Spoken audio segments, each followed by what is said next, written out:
Seja bem-vindo, essa aqui é a primeira videoaula preparatória para o Hackathon de Redstone da Pixelated Systems. Hoje eu vou falar um pouquinho sobre lógica combinacional e sobre as portas lógicas. Eu vou mostrar umas variações bem interessantes.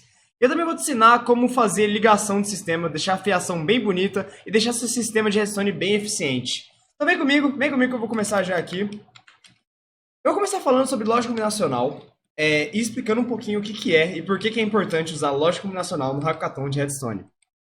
Bom, lógica combinacional nada mais é do que, dada algumas entradas, eu vou combinar elas para dar algumas saídas.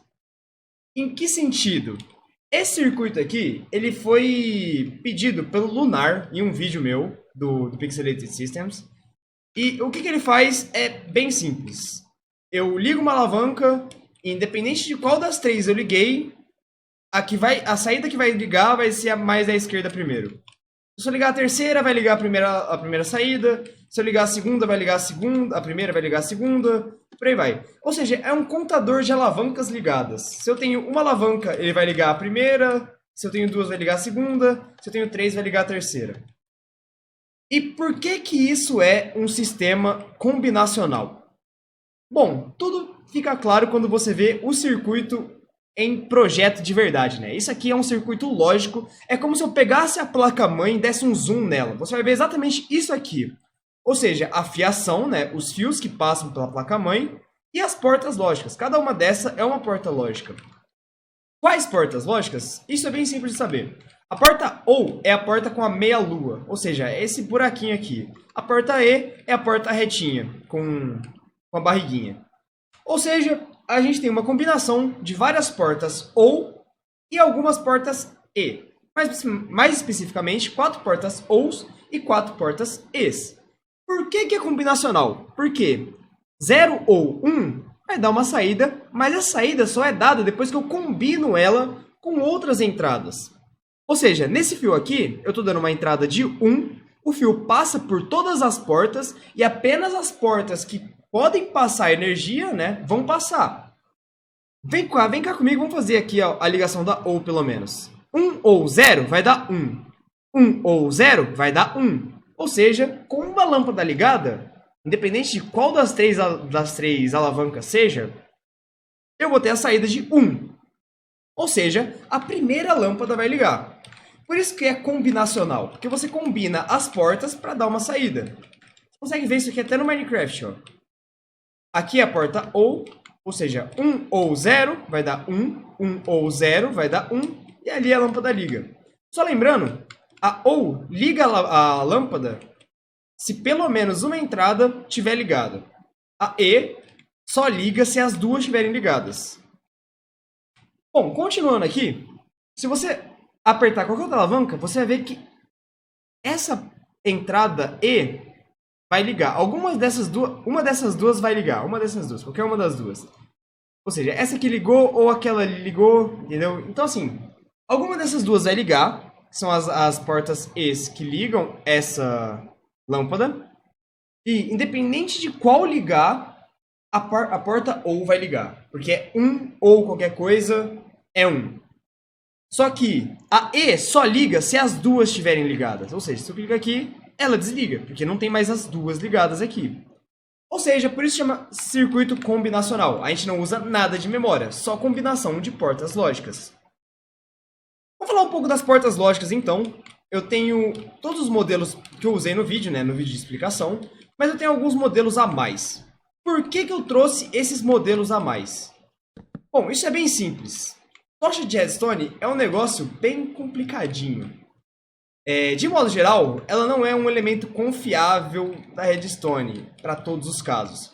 Por exemplo, se eu quisesse fazer um circuito em que tem uma tocha de Redstone embaixo, eu não poderia fazer algo assim.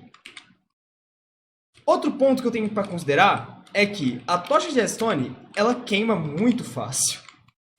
Por exemplo, eu desligo aqui, ela vai ficar piscando até queimar. Isso aqui é um problemaço, principalmente em alguns circuitos mais complexos. Ou seja, sempre que eu posso, eu evito usar tocha de Redstone. Esse circuito aqui é uma porta não que inverte a sua entrada sem usar tocha de Redstone nenhuma. Esse bloco de Redstone podia ser substituído por qualquer container completamente cheio. Mas o conceito aqui, ó, é bem simples. Eu tenho uma entrada de força 15 aqui, e eu tenho outra entrada de força 15 aqui. Esse comparador está em subtração, ou seja, 15 menos 15 dá 0. A porta não liga. Se eu desligo, eu paro de colocar a carga desse lado. Ou seja, 0 menos 15 é 15. Quer dizer, 15 menos 0 é 15. E a energia vai sair daqui sem problema nenhum, ativando a lâmpada. Como eu falei, a gente pode, sem problema nenhum, só colocar qualquer bloco de container completamente cheio, que vai funcionar de qualquer jeito. O bom de colocar um bloco de container é que você consegue colocar uma porta do lado da outra. Isso aqui são duas entradas, cada uma com uma saída.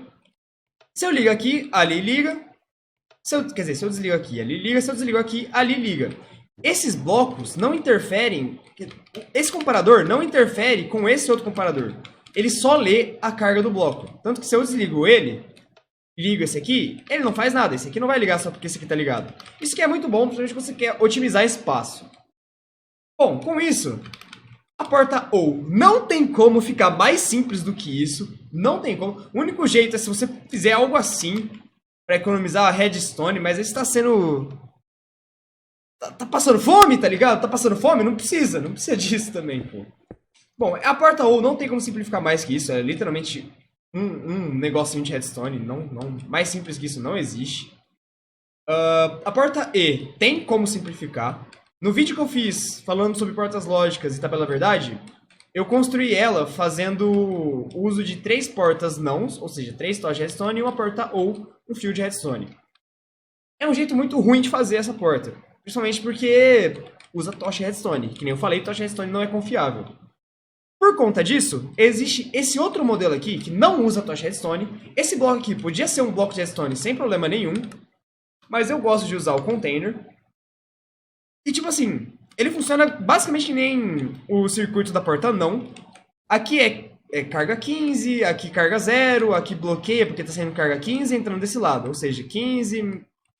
Se eu ligar as duas alavancas, ali liga. Esse é importante. Ah, e os comparadores têm que estar em carga... Os dois comparadores têm que estar em modo de subtração para funcionar.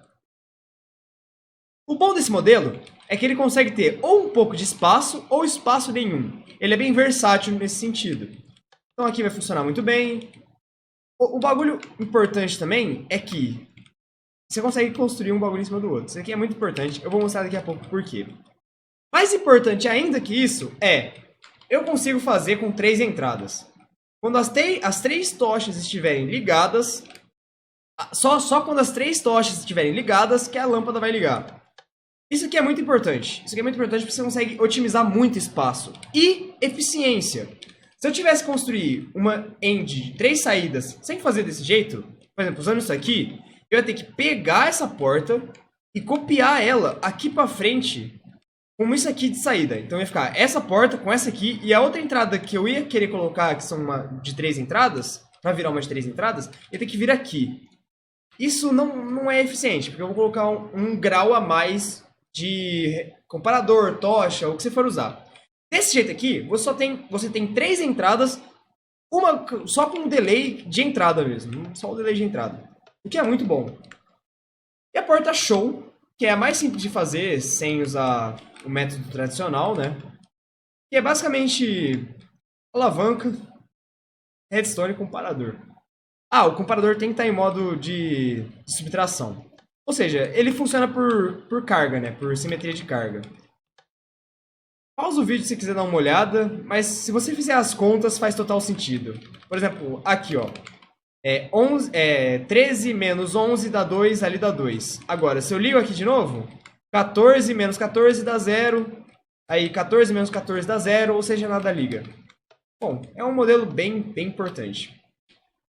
Tá, mas qual que é a vantagem de, além de usar redstone, não usar a tocha redstone, qual que é a vantagem? Tá vendo o tamanho desse absurdo aqui? É porque ele tá na horizontal. É como se eu tivesse pego esse sistema completo e só falado, não, vou copiar e colar, jogar ele no Minecraft. Funciona, você consegue fazer as coisas. Só que o delay que você adiciona, só por causa que você, tipo, depois de 15 blocos tem que colocar um comparador, né? Então, isso por si só já adiciona uma carga, um nível de delay absurdo. Como otimizar isso? Você pode usar, tem algumas maneiras. Uma delas é usar fio de redstone instantâneo. Não recomendo, porque tem um jeito melhor de fazer isso. que é construir um negócio, ao invés de ser na horizontal, construir ele na vertical. Com o Tocha Redstone, construir os negócios na vertical fica um absurdo de chato, porque você tem que lidar com interferência de negócio abaixo e tudo mais, e não vale a pena. Só usar comparador e repetidor, fica muito mais simples de escalonar isso. Esse aqui é literalmente o mesmo circuito, só que construído para cima. Ou seja, esse aqui é o fio do A, da alavanca A, esse aqui é o fio da alavanca B, esse aqui é o fio da alavanca C. Se eu ligo aqui, a primeira lâmpada liga. Se eu ligo aqui, a segunda lâmpada liga. Olha a velocidade, olha o nível da eficiência. Eu vou até deixar no F3 para você ver ali, ó. Tá ligado? É muito mais rápido do que se eu tivesse feito ele desse jeito aqui. Desse jeito funciona? Funciona, mas olha o delay que adiciona. Entendeu? Então por isso que é bom você conseguir construir na vertical. O problema que isso aqui acrescenta é que pensar na vertical é bem mais difícil. Você tem que pensar um pouco a mais para ligar as portas. Mas depois que você se acostuma, fica muito melhor. A maior parte dos sistemas que eu construo hoje em dia são nesse modelo. Esse modelo aqui tá bem ultrapassado, para falar o mínimo. Enfim, esse foi o vídeo. Faltou falar um pouco sobre tabelas verdades. Mas tem um vídeo completo que eu vou deixar aí na descrição falando só sobre tabelas verdades, como estruturar elas, como pensar nelas, como resolver problemas nelas. E vai ter outro vídeo mais pra frente falando sobre como tirar o circuito lógico direto da tabela verdade. Vai ter uma tabela, eu quero pegar essa tabela e já transformar em circuito lógico. Vai ter um vídeo sobre isso. Então fica atento, não perde nada. E participa da competição, por favor. Vai ser muito legal. Vai ter bastante gente participando. Bastante gente importante participando. Consegui chamar uns amigos bem legais para participar. Então não perca, por favor. Até!